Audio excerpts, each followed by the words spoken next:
right, ladies and gentlemen, welcome back once again to Conversations with Bobby and Larry. I am, as always, Bobby. And I am Larry, and I am still not a cucumber. Well, as I said before, I hope not, because it would be kind of difficult to carry on a conversation with a vegetable. Although technically, cucumbers are fruit. Okay. But we're going to leave that one alone. All right, so one big, or actually, I should say two big pieces of well, two big stories in the news are the stepping down, I guess you could say, of two big figures in the Christian world, Tony Evans and Robert Morris. Now, Tony Evans says that he stepped down because of a sin he committed years ago. One, we don't know what that sin was, or two, when it was committed, or actually three, if it was committed before or after salvation. And Robert Morris admitted to molesting a young girl. I believe he said he was in his early 20s. And at that time, he was already I don't know if he was a pastor, but but he was in the ministry. So, what are your thoughts on Tony Evans first? Well, my understanding, and maybe I mean, it was kind of unclear in the article, but I'm not sure if he stepped down totally or he stepped down as in stepped away for a while, because the article did say that he stepped down indefinitely, but it didn't say finally, and he went to get counseling. So I'm not Right. sure if he's no longer the pastor or if he just kind of on a hiatus. But my thoughts is, if it was years ago, why is he stepping down now? Probably because he wanted to get ahead of the story, and something was fixing to come out, and he was trying to get ahead of it. Right. That would be my guess. But Tony Evans is a very well known leader. I've got the Tony Evans commentary and the Tony Evans study Bible, and unfortunately, this is what these days seem to happen with mega church pastors. Bill Hybels over at Willow Creek in Chicago had to step down a few years ago for charges of sexual harassment. Then you had Johnny Hunt that admitted to an affair. There's controversy there. Was it an assault or an affair? He claims it was an affair, and now we don't know why Tony Evans stepped down. He said it was not criminal, but it was a sin he committed years ago. And then we had Robert Morris, who's having to step down for sinful reasons. So this is four mega church pastors who were very prominent that for one reason or another took their eyes off of God, and they've had to step down. Yep. And the thing about Tony Evans, I suspect that it's going to be a permanent thing because he's over 70s, and he just might just be getting ready to retire. Yeah, but I don't know that he wants to retire this way, so he might come back for a year, maybe two, and then retire. So I imagine that he wants to come back as one who had a sin, overcame it, got the counseling, came back, had an effective ministry for a year or two, and then we'll ride off into the sunset. And nobody wants to have to retire under such conditions. Right. Now, when it comes to Robert Morris, when I first heard it, I was inclined to give him the benefit of the doubt, because it happened years ago. But as I began to look into it and see news reports of it and different articles, I'm now convinced he should have stepped down. In fact, I'm not so sure he shouldn't be prosecuted. And I'll say that openly, because he said he was in his early 20s maybe, and it was 1981 to 1984. And he claims he had, in his words, he claimed this 15, 20 years ago, that he had a sexual indiscretion with a, quote, young lady, and he left the ministry for a while, and then God restored him, and he founded Gateway Church. Well, it wasn't a young lady. The girl was 12 years old, and he had been telling everybody. There's documentation. You can see him from the pulpit where he has talked about his fall with a young lady. And she reported this to the elders of Gateway Church in 2005, and he doubled down on it that it was a young lady. Now, she wrote it in a blog post, and people started pointing out, wait a minute, she was 12 years old. And what she claims is he was a traveling evangelist, and he stayed at their house while he did a revival. And he invited her into his spare room, and they had over about 4 years what one might call sexual relations. And so, she was 12. And so, to me, there's no excuse for that. I'm stunned that he admitted that, because they've got him on record as saying that he had a sexual indiscretion with, quote, a young lady. Yeah. But that young lady was 12, so that's kind of an admission that you molested her. Even though he claims it was a young lady, it was not. She was a girl. Right. And I agree with you. He definitely should have been prosecuted back then. In fact, probably should be investigated now. My opinion is that he should have stepped away from the ministry back then, and in my opinion, should have never tried to rejoin the ministry. Something like that should be an automatic disqualifier. Well, and it's not only that, but now I do hold some grace, because I could have seen that he stepped away, he got the appropriate counseling, he admitted to what he did, he got restored. I could see that, but he never admitted to it. He kept calling her a young lady, a young lady. Well, he was in his 20s. When you tell most people, in my 20s, I had a sexual indiscretion with a young lady, you're thinking 18, 19, 20 years old. You're not thinking a 12-year-old little girl. So he never admitted to being a child molester, which is what he was. And just kind of as an aside, I think it is, I won't say permissible, but, if you were convicted of such a sexual sin, and then gotten saved out of that, well, would you consider that a disqualifying thing? No. A disqualifying I would not. Like I said, I hold lots of grace. And I'm going to talk about something like this with the Southern Baptist Convention. I hold a lot of grace for people, because people, I mean, let's face it, when we are in our 20s, I'm 47. When we're in our 20s, we're dumb. We're just dumb. And we do childish, dumb things. And so we need to hold out grace, even if someone was saved and they did it. That doesn't mean, in my opinion, that doesn't mean that they're blackballed forever from the ministry. Let them have a time of counseling. Give them some. They have to go to jail. They have to go to jail. But I believe in restoration by God. But you can't be restored overnight. It's a process of several years. I think you have to go. In fact, Galatians chapter 6 verse 1 says, "Ye who are spiritual, restore such a one." And so, you can be restored. You should be restored. But in order to be restored, you've got to be honest about what you did. Right. And Robert Morris was not honest.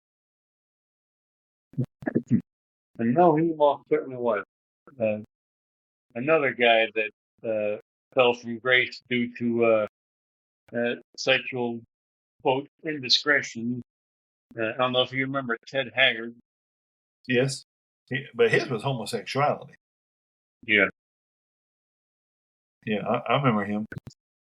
Another mega church pastor. Mm-hmm. And last I heard, Haggard was married to some man. That's the last I heard. I don't know if that's true or if that's just a rumor or what. Well, I'm just glancing over an old news article about it from 2006. But anyway, to shift gears a bit, let's turn to the main focus of our episode tonight. And that is the recent Southern Baptist Convention up in Indianapolis. So, what are your I know it's been a couple of weeks since we went up there. But now that you've had a chance to kind of chew on it a bit, what are your impressions of it? Well, let me just say this. I've had numerous people ask me, why did the Southern Baptists vote to ordain women?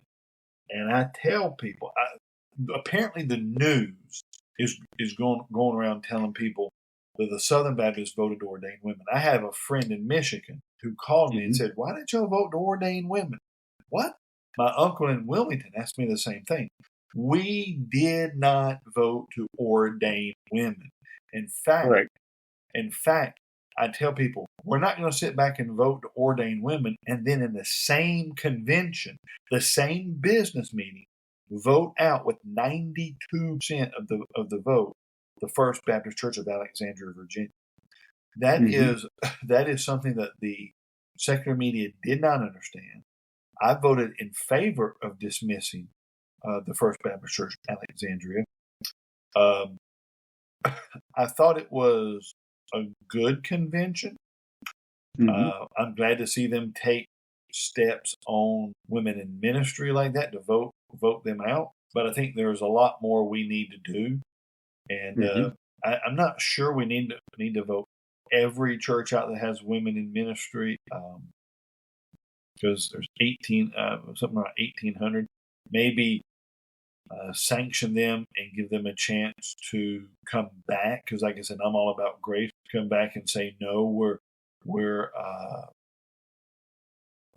We pledge that we will never ordain another woman. I would say, fine. You were like the prodigal son. You were astray, but then you came back. So that's fine with that. But so I'm about grace. But if they pledge that, they say no, we're going to take the best person, like First Baptist Alexandria, whether that person's a female or a male. I say goodbye. So I thought it was a good convention. I didn't win every vote. And don't know a lot about this new president of the SBC. I do know his church, and he's got a good church. So time will tell. All right. So just to set, we'll come back to the law amendment, the whole thing about the ordination of women in just a minute. But I was kind of referring to more of a general impression. You told me that this was your first to the convention as a voting member or voting messenger, rather. Yeah, I've been to it several times, but never as a messenger. And for those out there who may not know, when you're part of the Southern Baptist Convention, you're part of a church of the Southern Baptist Convention, they can send you based on your budget. It depends how many you get. Of course, you have a bigger budget, you have more messengers. My church has 8 of them, but I'm the only one that went. They can vote you as a messenger. So you sign up as a messenger. You put your church's number in. Each Baptist church has a number, and then you're registered as a messenger. So that means when we say messenger, you have the power to vote, and you have the power to take the floor in the business meeting and speak, and to present motions and resolutions. And so that's what we mean when we say a messenger. You have full rights in there. You don't have to go as a messenger, as I have done. You can sit in the meeting and say nothing. Mm-hmm. But Right. but this was my first time as a messenger. I've gone before, but not as a messenger. All right. And I think the idea of calling voting people messengers comes from the idea that the messenger is being sent to communicate the will of the church that is sending them. That is Therefore, they correct. are messengers from the church. That is correct. That's correct. But And anybody that might listen to this that's not a Southern Baptist, I wanted them to understand what we mean by right. messenger. And I did not go as a messenger, and this was my first trip to a convention. You know, well, period. My first visit to the convention, period. And with you being visually impaired, you needed a seeing eye human, basically. And I kind of provided that. And I drove us up there and back home, kind of guided you around. We actually tried something for the first time, something that Indianapolis is famous for, Skyline Chili. Oh yeah, yeah. That was What'd you think? that was the name of the restaurant. Yep, and it's also, the name of the food they're most famous for. I guess they were named after the food. And and for those of y'all that don't know, Skyline Chili, the food, is basically their spaghetti noodles, then chili, and shredded cheddar cheese. It's kind of a local thing up there in Indiana, and I think also in Ohio, if I'm not mistaken. So Well, I'll we just say tried it. there was a lot of cheese. Yes, it was more cheese than a big movie. But I'll, to be perfectly honest, I wasn't thrilled with it. I wouldn't turn down a free bowl of it, but I don't believe I'd go out seeking it again. Well, I liked it. I don't know that I would seek it out, but if someone said, "Let's go get a bowl of Skyline Chili," I'd say, "Okay." Mm-hmm. It was Yeah. different. It was different. Yep. Another place that I'd eaten at for the first time ever was Chicken Shake. I don't know if you remember it before. Yeah, they've got one in my hometown where I grew up, and I've eaten there dozens of times. Well, the first time for me. And I actually enjoyed that more than the Skyline Chili. Oh, okay. What did you think of the exhibits or exhibitors? Well, I thought there was a lot of them. There was about 250 of them. Mm-hmm. The whole kit and caboodle, anything you could think of, technology for churches, Mm-hmm. uh, you know, last will and testaments were there. Ministries like Love Worth Finding, from even though Adrian Rogers has been dead for about 15 years, Mm-hmm. his ministry was still was there. Mm-hmm. Seminary, Baptist seminaries, colleges, I think universities. it's about every Baptist seminary in the are associated with the convention, from the national conventions on down to the state conventions were there. Yeah, I thought the exhibit hall was good. Mm-hmm. Lifeway was there, and Mm-hmm. so it was a good exhibit hall. I learned a lot. There was giveaways and sign-ups, and I guess I Mm-hmm. didn't win because I haven't heard anything back. So I don't think I won either. I thought the exhibit hall was good. My hat's off to the Southern Baptist Convention organizers. Mm-hmm. The convention went well. The convention Yeah. exhibits was stuff. A lot of them I'd never heard of, and I was impressed with them. And so I thought the Mm-hmm. exhibitors put on a first class show. Yeah, I thought so too. And I want to discuss one exhibit that I had a big problem with, and seems like a lot of people had a big problem with. The North American Mission Board IndyCar exhibit. Yeah, well, yeah, yeah. Go ahead.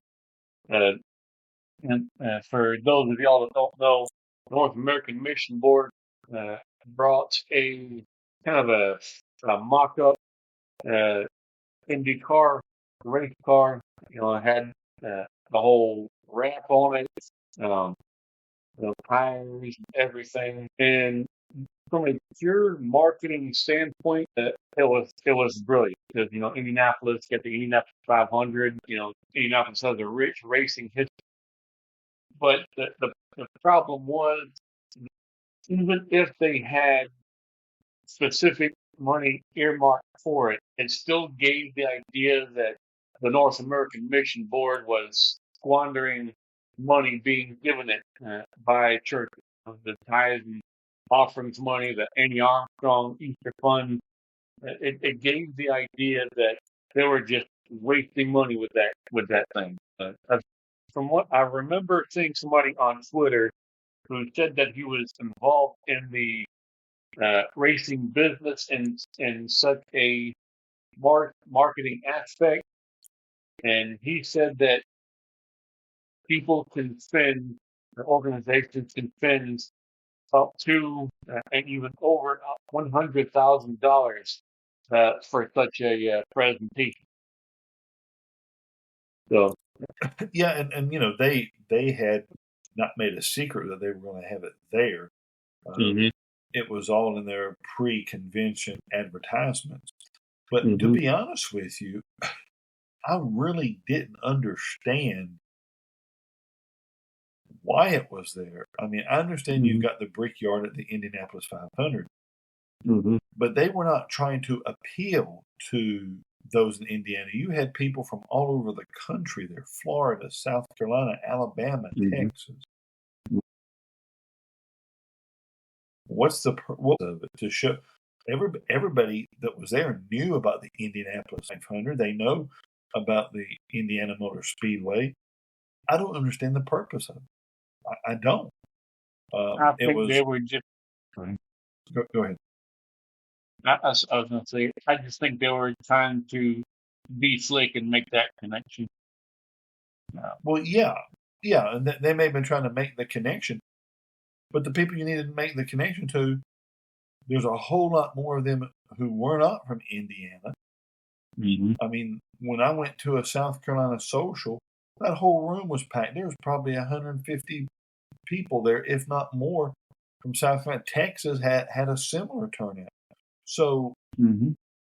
you're trying to make the connection with Indiana, but Mm-hmm. Indiana was not widely represented at the convention. Other states were. So I didn't understand it. Mm-hmm. I mean, it was like they were trying to pander to Yeah. Indianapolis and say, we support Indianapolis. Well, they should support Indianapolis. They're the North American Mission Board. But that I just thought, well, that was creative and neat, but I don't know the purpose of it. Right. And like I said, I think it's just the image of it that, they're out there spending grandma's time money on race car nonsense. And I think it was just, well, first off, it's kind of emblematic for the alleged uh, spending money wasting issues that's been uh, dogging them for quite a while under their current president, uh, Dr. Kevin Etzel. And I think that's how you pronounce his name. Etzel could be uh, Etzel, Rizal. I don't really know. Uh, but there's been allegations of him basically making it rain, so to speak, with the tithe money being given to it. Uh, and this was kind of another uh, example of it. And that kind of leads to another topic. State organizations, state Southern Baptist organizations like state convention, Baptist colleges, things like that. They submit those, what do you call them, the 990 financial disclosures.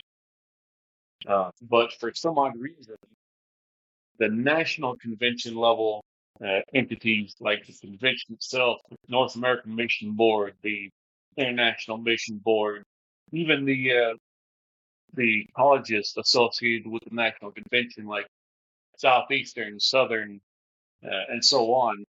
Uh, for some odd reason, they feel that they don't have to disclose their financial dealings to us lesser folks, shall we say. In fact, it was brought up to the uh, executive committee that to require those financial disclosures, but the the executive committee, the Southern Baptist executive committee said, "Nah, we don't need them."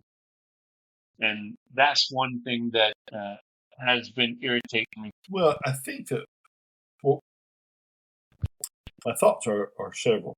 First of all, Mm-hmm. no matter who you are in the Southern Baptist Convention, you've got to remember it's not your money. Somebody in a local pew gave that money. So it ought to be posted on SBC.net, where all entities spend their money, how much they take in, because seminaries are not only in our Southern Baptist colleges, they're not only making money through the Southern Baptist Convention, but they make money also through financial aid. They also make money through donors, people who donate. So these seminaries and colleges are making money hand over fist. And we need to know how much they are bringing in, because some of the bigger, well-known ones could be getting a larger percentage of the pie. And as messengers, we need to know how much of the pie is being spent over here and how much of the pie is being spent over here. My second thought is our messengers need to go around these committees, because things go into a committee at the Southern Baptist Convention and it dies. So we need to start making motions similar to this. I make a motion that we suspend the rules of Article 8, Section 2 of the bylaws of the Southern Baptist Convention, and we do blah. So, for instance, I make a motion that we suspend the rules for Article 8 that says the Credentials Committee can decide whether a church is in friendly cooperation, and the messengers of the 2024 Southern Baptist Convention Indiana vote whether First Baptist Church of Alexandria, Virginia is in friendly cooperation. Now, you have just voted, so that means the messengers of the convention at that convention can decide whether they want to suspend the rules or not. And I think that's what we need to start doing, is making motions where we suspend the rules, temporarily suspend the rules, so that we can bypass these committees. That seems like what we're going to have to do, because the executive committee won't do it. Committees like the Credentials Committee and Cooperation Committee won't do it. Well, I was glad to see Pastor Jared Moore run. He's a small church pastor. He's got about 200 people in the church. He ran for president. But a lot of the problem with the Southern Baptist Convention in years past is it's mega church pastors. And all they got to worry about is their platform, keeping people happy. Don't rock the boat. I've got 5,000 people in my church. I don't want to rock the boat at my church, so I'm not going to rock the boat in the convention. We'll do what the majority of people say, whether it's right or not. And that has been the attitude for a good number of years now. I don't know anything about the new guy, but that's been the attitude. All right, go along to get along, basically. Yes. So, did you pay attention to the whole debate on in vitro fertilization? I don't know if I was in the hall at the time when that resolution came up. I may have been. I may have been in the exhibit hall, but I don't know if I was there, because I don't remember that debate.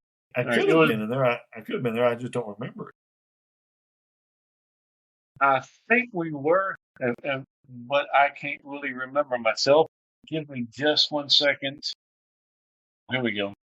Apparently, the SBC voted uh, in opposition to in vitro fertilization. And Go ahead. I was going to say, and it's not necessarily the procedure itself that the SBC was against. It was against the fact that in vitro fertilization creates a whole bunch of embryos and implants only one or two in a woman. And it's the destruction of the embryos that that the resolution was against. Well, and you got to remember, it was a resolution. Right. Now, a lot of people don't understand that. That means it's non-binding. It's not in any of our official doctrinal statements. It's not in our bylaws. It's a non-binding resolution. And the way a resolution works, the Southern Baptist Convention, it is the feelings of that particular body at that time. So that particular body spoke. The body in Indianapolis spoke, declined the resolution.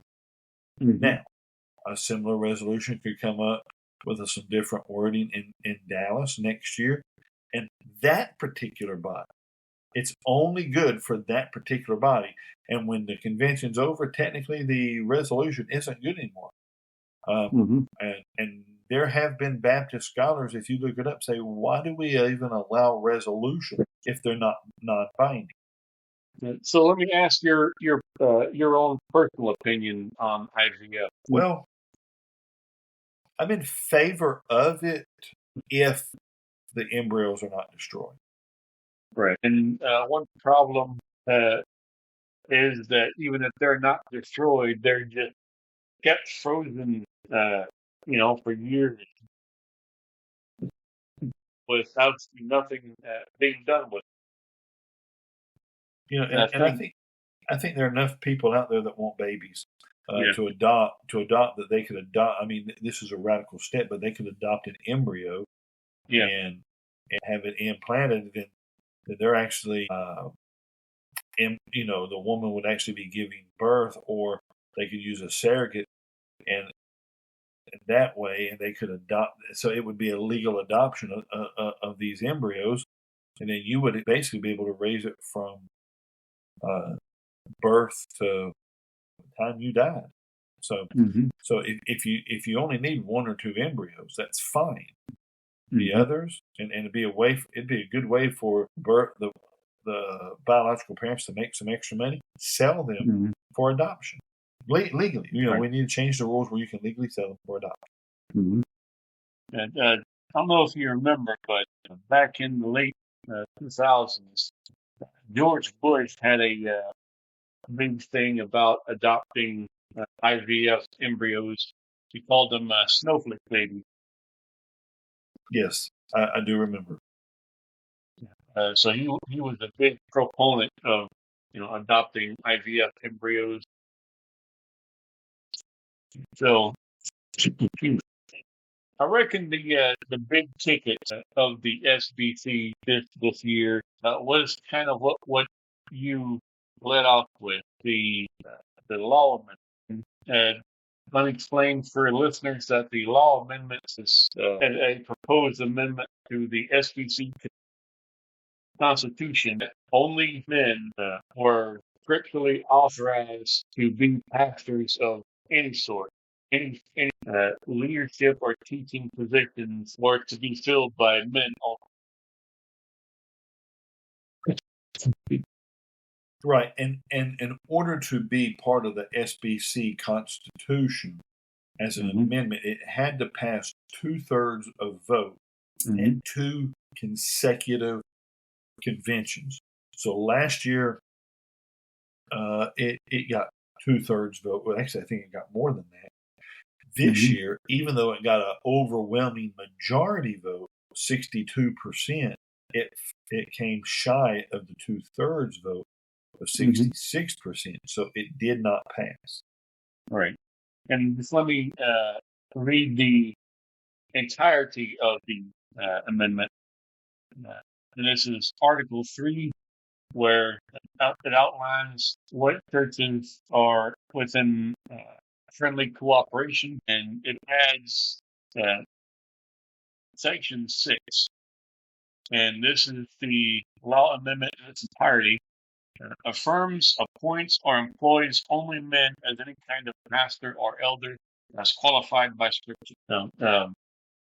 You had mentioned that it was being presented in media sources as the defeat of the law amendments meant that women were now okay to be ordained as pastors. And I think I know where they got that from. I had sent you an article from, I think his name is Andrew Hebert, I guess, in the Baptist Press. And he said, let me find it again right quick, and I'll read this. Quote, there are a number of churches in our convention which are complementarian, but have female staff members who have the word pastor in their title, though they do not function as a senior pastor. For instance, many churches title their female children's director as a children's pastor. Some in the SBC were concerned the adoption of the law amendment would have required us to exclude such churches from cooperation. The messengers instead determined not to adopt this requirement. And that's a direct quote from Andrew Hebert, who is a member of the SBC. I think he's a member of the SBC Executive Committee. Executive Committee or Cooperations Committee. He's in one of the things of leadership. So what he's saying is that churches are okay to hire pastors, female pastors, or ordain female pastors as long as they're not the senior pastor. He's saying that the defeat of the law amendments is proof that we're okay with this. And well, I think he's from everything I've heard from people that were there. I think he's misstating the reasons it did not get 2/3%. I've talked to, I'm not, in my sphere of influence, probably a dozen people that were there, both pastors and non-pastors, include a person that taught or that currently teaches at one of our large universities. And those who voted against it did so for several reasons. What they told me is, one is they didn't think it was necessary. The Baptist Faith and Message 2000 already defines the office of a pastor being with a man. So they didn't think it was necessary. Legitimate argument. I don't buy the argument, but it's legitimate. A second thing is people thought it was unclear because it did not specifically state if it was for a senior pastor or any office of the church. What this guy is saying is it would apply to that, but I've had people tell me that they are against women in ministry, and this was unclear. In fact, it was even stated there by someone who claimed he had female staff members at his church, but that was just for the senior pastor. That was stated from the floor. So, I think there was some clarity that needed to be there. And third, I had one guy tell me he didn't like the way Mike Law did it. Mike Law stood up, defended it, and then called for the question, which meant that shut down all debate. And he said that he knows two of his friends that voted against it just because they didn't like the way Mike Law did it. Now, I think that's an excuse. I think they were looking for a reason to vote against it, and they found one. But I personally think, I agreed with the amendment. I voted for it. I personally think it didn't go far enough myself. And I think this is just my opinion, but when the committee members say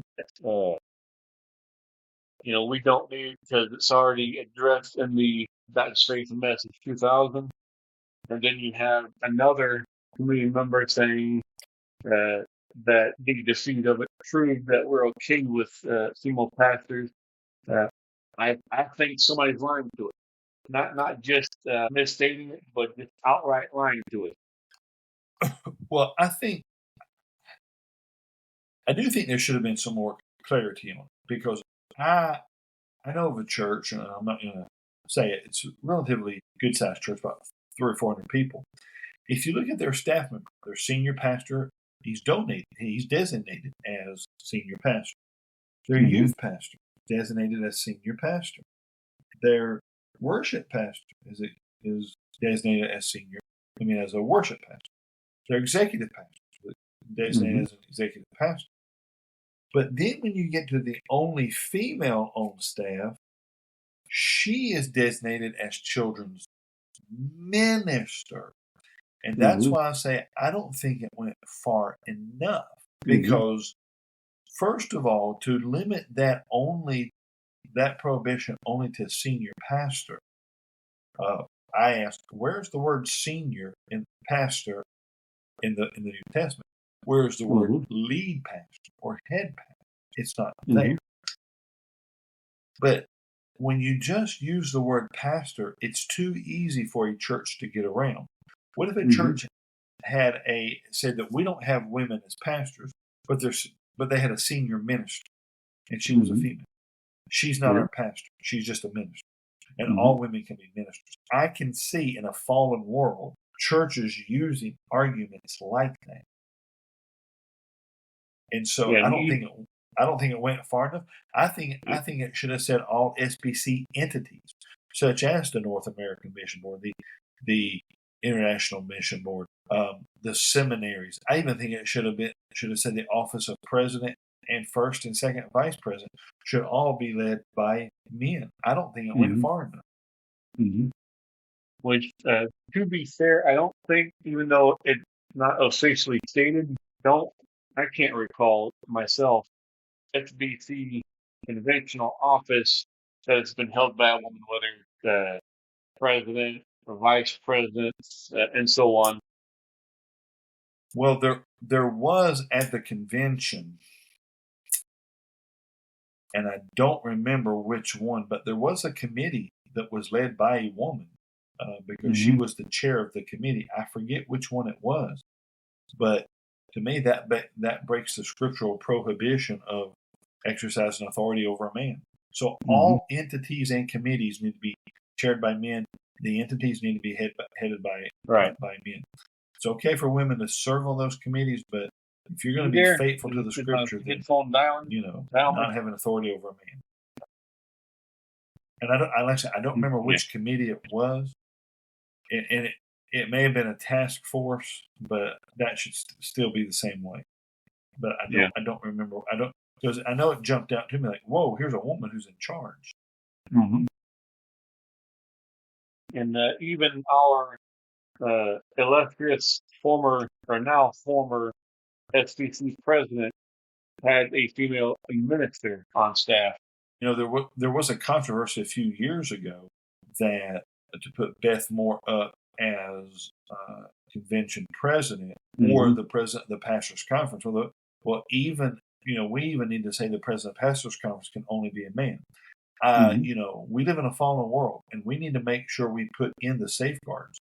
That's why those people that told me, well, it's unnecessary because it's already in the BF&M 2000, I told them, yes, but people will find ways around that. And so the more we clamp down on it, the harder it's going to be for people to get around. I don't know how, but somebody will find ways around it. They're going to. They've already done it now. Well, it's senior pastor, not associate pastor. No, pastor is pastor. If you're, Bobby, look at it this way. If you're a youth pastor, that means you are, in essence, doing the same function of the senior pastor to you. You're their pastor. If you're worship pastor, you're doing the same pastoring. There's no difference in the office of pastor. You're doing the same pastoring. You're caring for the flock through worship, just like the senior pastor. So, but people get around that and don't count on that it's always going to be senior pastor, because people will find a way around it. Mm-hmm. Now, I can't remember. Is it the Credentials Committee or the Cooperation Committee that people refer churches to in regard to women pastors? It's the Credentials Committee, bylaw 8. Okay. But see, we also need, and see, I think Satan may be using this to derail us, because I think the SBC can walk and chew gum, and we can talk about this later. But I think we need to vote First Baptist Church Orlando out of the convention for having a pro-LGBTQ stance. Mm-hmm. Well, what I was kind of getting at it, I can't remember if it's the Credentials Committee or the Cooperation Committee, where a sizable chunk of the members of that committee, the same committee that churches get referred to, and for having women pastors and for the the pro-gay stance and things like that.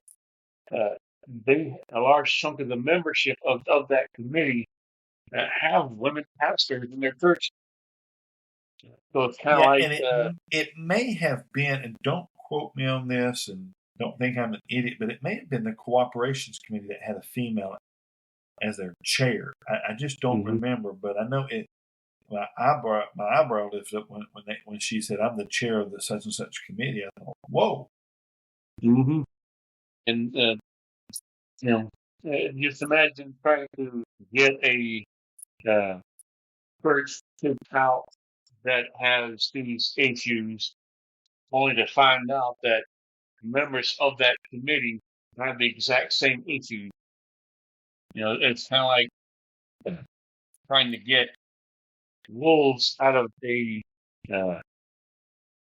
sheep pen, only to find out that the people you're trying to warn about the wolves are wolves themselves. Well, we don't see no problem. Well, let me give it to you this way. Where and I'm going to give you some statements, and tell me whether yes they're biblical or no they're biblical. Is the phrase "worship pastor" a biblical phrase? I don't believe it is. Is the phrase associate pastor, anyway, a biblical phrase? No. Okay. But is the word pastor biblical? I think so. Yes. Yes. Evangelists, pastors, and teachers. So so how they're trying to get around it is saying, well, they're a youth pastor, and the youth pastor is not a biblical term. So, and you don't see youth pastors mentioned in the scripture. You don't see worship pastors mentioned in the scripture. Therefore, they are not covered under the "if a man desires the office of a bishop," 1 Timothy 3:1, because you don't see associates mentioned in the scripture. My exegesis comes back and says, you are entirely correct. I don't see associates mentioned in the scripture. But what I do see mentioned in the scripture is the office and the word pastor. And so when you designate someone as a youth pastor, you are saying that they are a pastor, that they hold the office of a pastor to you. If they're an executive pastor, they are a pastor of the executive functions of the church. So you are saying they fulfill the office of a pastor. And it doesn't matter whether they're an associate or not. And I do believe there are implications in the scripture of associates. The Bible says in Acts that Paul ordained elders in every city. And so, that could be an implication. But we need to understand you have the office of a pastor, whether that office is a youth pastor or what. Now, let me also clarify my statement to say I have no problem with a woman serving on staff at a church. If she is, as a lot of churches have, a children's director or a music director or a youth director. In fact, I had a church that had a female youth director. She wasn't called to be a pastor. She said she wasn't a pastor. She was just the one that, as she said, I'm directing the youth. I'm not a pastor to them. I have no problem with putting a woman on staff as long as she holds the title of director. Now, that's my own opinion. I don't expect everybody to agree. But I personally have no problem with calling a woman a children's director or a youth director. All right. I don't see how. All right. Because how do you fulfill the duties of a pastor? And I think this is where we get it wrong from a complementary point of view. How do you fulfill the duties of the pastor if you're not called to be a pastor? That's kind of like saying I'm going to fulfill the duties of a law enforcement officer, but I'm not going to go through the academy and become a law enforcement officer. Or I'm going to perform the duties of a quarterback of a football team, but I'm not going to try out for the football team. If you've not been called, then how can you do the duties? You may do something similar to them, but the duties are specifically spelled out in 1 Timothy 3. And it's specifically spelled out as an office. Well, you got to be called to that office. So that's my opinion. All right. Excuse me. We're getting a little late with this. Let's conclude by asking, what do you think the future holds for something like the law amendment or financial closures? Well, I think what they need to do is go back to the drawing board and do exactly what I said.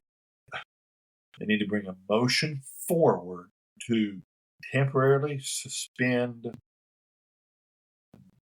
bylaw 8 about the credentials committee or whatever, and I forget at the top of my head, but whatever the bylaw is that says it has to be at 2 consecutive conventions, bring a motion. I make the motion to suspend Article whatever and state what it says, and that we vote now. So I think that's the future. We're going to have to do that. Now, does that mean it'll pass? It may not pass. Sometimes it may, sometimes it may not. But I think we're going to have to do that. And I also think, and I've been thinking a lot about it, I think the conservatives have been approaching this in the wrong way. We have been going for the top. We've been putting some very good intellectual, very good spiritual men up for president. I think we need to keep that going and keep pushing for good conservative men to be president. But I don't think we need to forget about the registration secretary. We need to put conservatives there. I would not do the reporting secretary because he's way too popular. No one's going to beat him. His name's Don Currents, and he's popular. No one will beat him. But we need to put conservatives up for the registration secretary. We need to put conservatives up for the first vice president and the second vice president. And we need to put. Go ahead. I was going to pause for just a second and say that we don't really know how Don Currents feels about these conservative movements. Right. We don't, and that's why he's so popular, because he keeps his mouth shut. He is in real life a politician at heart. He's a mayor. But if we put conservatives, and I'm saying we have, just like we have an all-out push for president, if we have an all-out push, elect this person as first vice president, elect this person as second vice president, elect this person as registration secretary, all of a sudden we have our people on the inside. They can advise the president, no, that's not right. They can act in opposition to him because they can't. He can't remove them if they're elected by the convention. He can't remove them. So we need to concentrate on the quote unquote lesser positions not just the president, but the first vice president, second vice president, and registration secretary, and get our people in there. That's first of all going to get our people jazzed up that we're that close to the presidency. Then we can start moving people up. The conservative, we get to the first vice president. Now he's got his name out there. He's got some clout. He's made some contacts. Then he can run for president. The second vice president can then move up and run for first vice president. Same thing. So we need to focus on the lesser positions and try to get those as well as the president.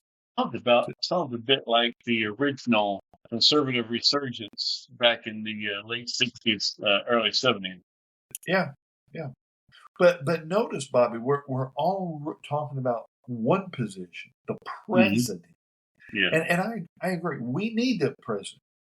But we also should focus just as much time and attention on the lesser positions. It'll get our people fired up. It'll get us some insiders, and it'll get people's names out. And that's what we need. Right. Because right now, I'll just say the insiders, they control the narrative about who, this person's one of them radical conservatives, one of them Mike Law conservative, or whatever they say. But if we get our people in these lesser positions, they can start either changing the narrative because I think some misinformation has gone out, or they can begin to craft the narrative. So we need to focus on the lesser positions as well as the big. Like let me give you an example. I would love in Dallas next year to see Jared Moore run as first vice president. He's already got his name out as president. He lost. He came in 5 out of 6. So let him go for first vice president. Then he'll have his name out even more. He'll have done some convention work, which would set him up because our current president in Dallas, if he's reelected, he can only serve one more year. So that would set him up then to run and say, I've been his right-hand man for the last year.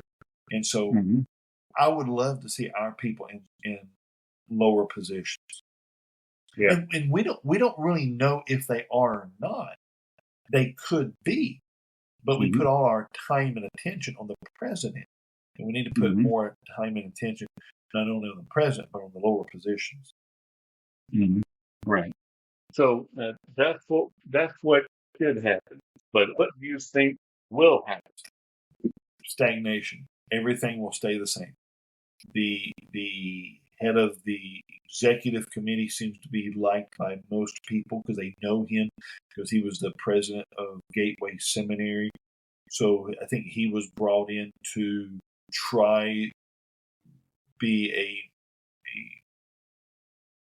calming to both sides, because both sides knew him and both sides liked him. Dr. I think his name Forge. I don't see much changing on that front. They'll still go the way they are, because you still have the same people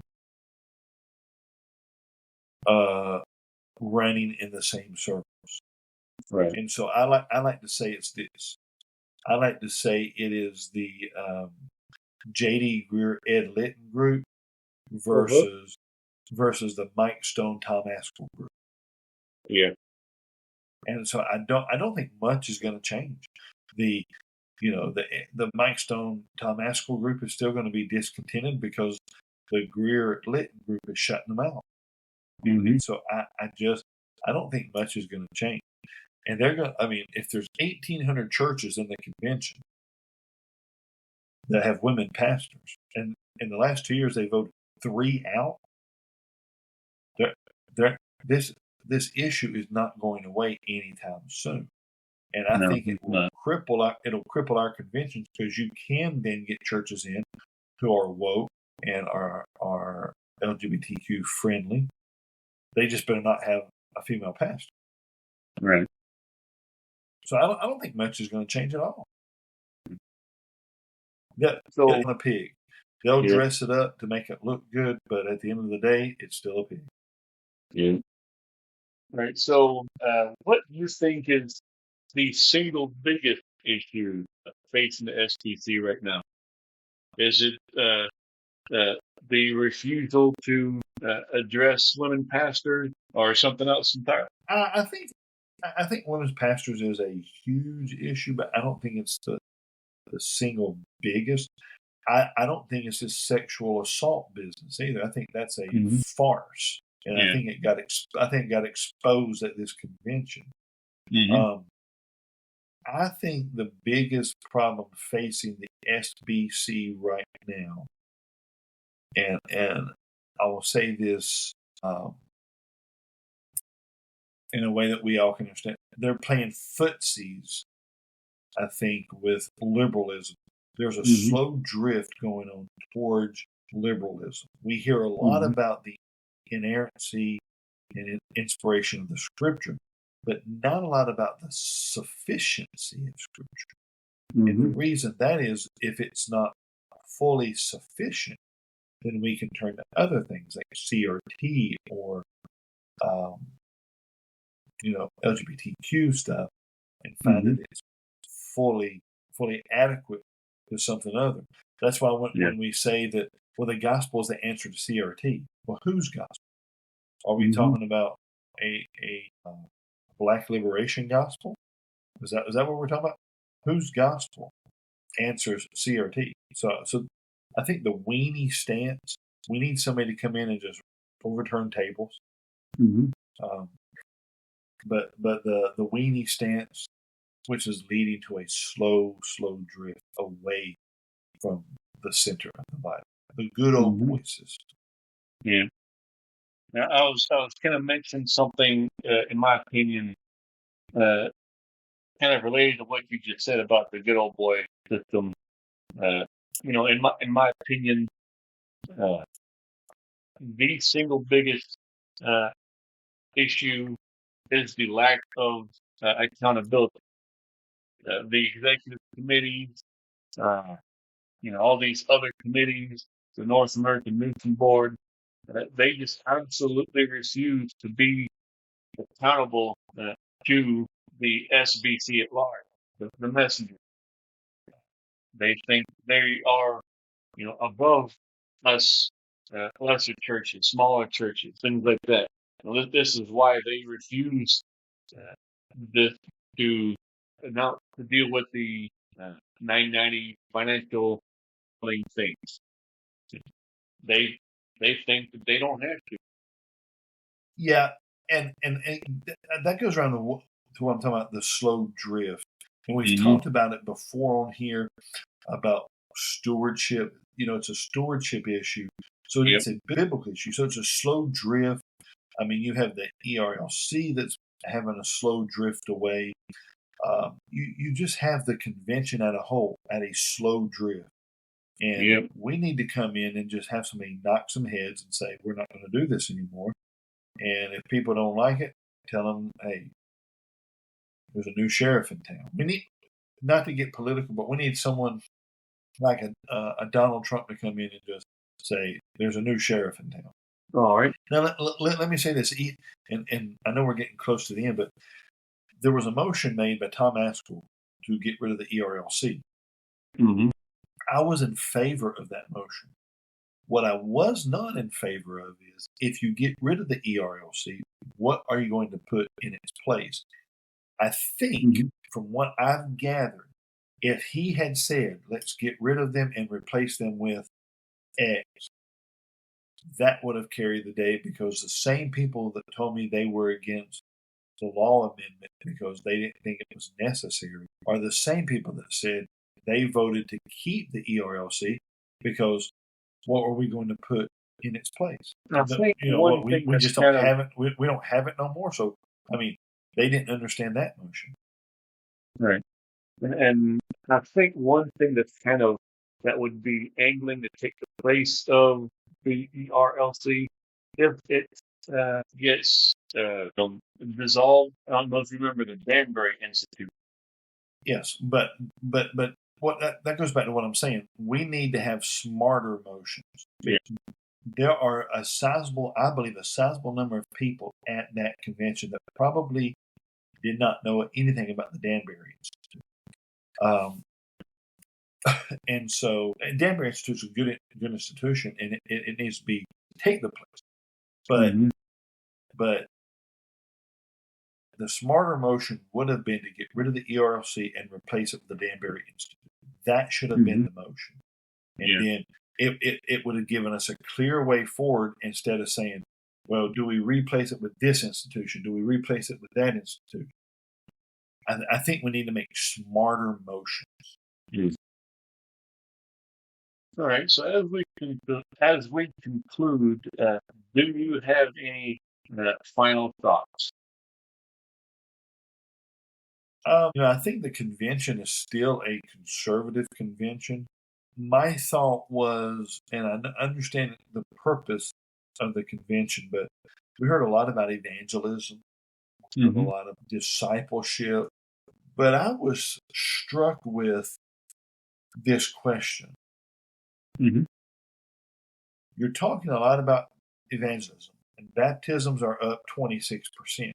But how is what you're talking about sharing the gospel and evangelism and all the network, the SEND network, SEND, the SEND network, and mission trip, how does all that apply to a local church that says we're satisfied, we're lullabied, and we're petrified? We're satisfied at where we are. We've been lullabied by tradition, so we're asleep at the wheel, and we're petrified of change. How does all that evangelism apply to the local church? That's the problem with the mega church pastors being in charge of the convention, because these mega church pastors know how it works for their church with 2,000 people or more. But how does it go when you get to like a Jared Moore's church with 200 people and tradition steps in? We can't do that. We don't have the money to do that. Right. So I think that was a glaring hole. Yeah, we all want to go out. We all want to share our faith. Every church does. But how do you fight that monster of tradition in order to share your faith? That is why the average Baptist pastor spends 4.5 years at a church. Because we go to the convention and we hear things, and as we come home, we try to enact it. We are met with opposition, and we give up and leave. Right. And just as a point of clarification for the audience, Larry and I went to a small church luncheon. Where it was revealed to us that over 90% of Southern Baptist churches have less than 250 members. Something like 36,000 plus churches. 36,000 out of 50,000. Yeah. So an overwhelming majority of Southern Baptist churches are small churches. While the statistics didn't say, I would have been interested to know what the breakdown would have been for urban versus suburban versus rural churches. Right, and see that would be my takeaway. It was all about evangelism and sharing the gospel, but nothing about how do you take it to your context in your church, and especially a church that says, no, we don't want to do this. We've never done it that way before. No. And I think that was the problem with the convention. Yeah. All right. And with that, I think we shall conclude. So thank you, ladies and gentlemen, for tuning in. And until next time, go with God, y'all.